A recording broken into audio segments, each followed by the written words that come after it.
Start. विधाता की सृष्टि द्वंद्वात्मक है।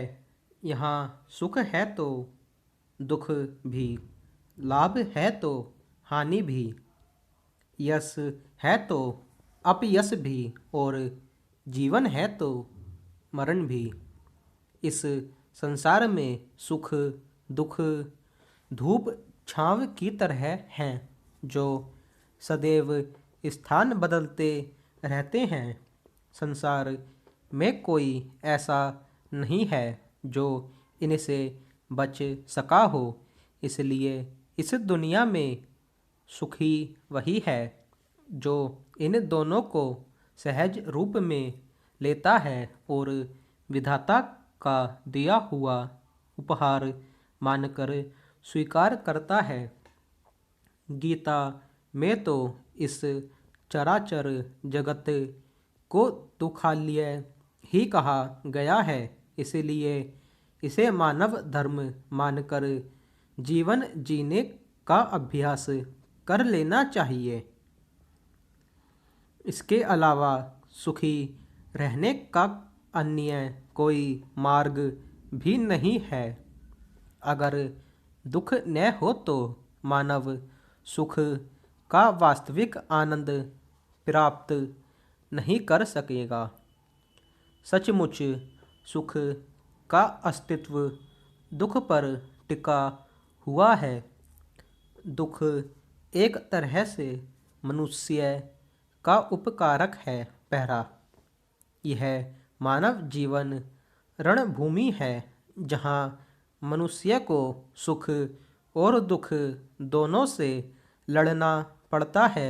इस द्वंद्वात्मक युद्ध में हम कई बार हारने लगते हैं। हताश और निराश होकर जीवन के रण में अर्जुन की तरह हथियार डाल देते हैं, जो कर्मवीर दृढ़ संकल्पी मनुष्य को शोभा नहीं देता। यह जरूरी नहीं कि हर बार भगवान श्री कृष्ण साक्षात उपस्थित हों। उनका ज्ञान, कर्म और भक्ति का संदेश दुखों से लड़ने में आज भी हमारा सबसे बड़ा संबल है।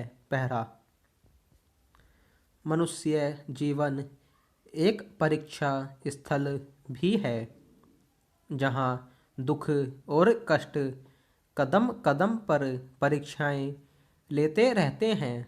बस ऐसे समय धैर्य और साहस ही कवच बनकर मनुष्य की रक्षा कर सकते हैं। हमें यह स्मरण रखना चाहिए कि सुख का मार्ग हमेशा दुख से होकर गुजरता है। जिसने दुख भी हंसकर जीना सीख लिया, वही सच्चे सुख का आनंद ले सकता है।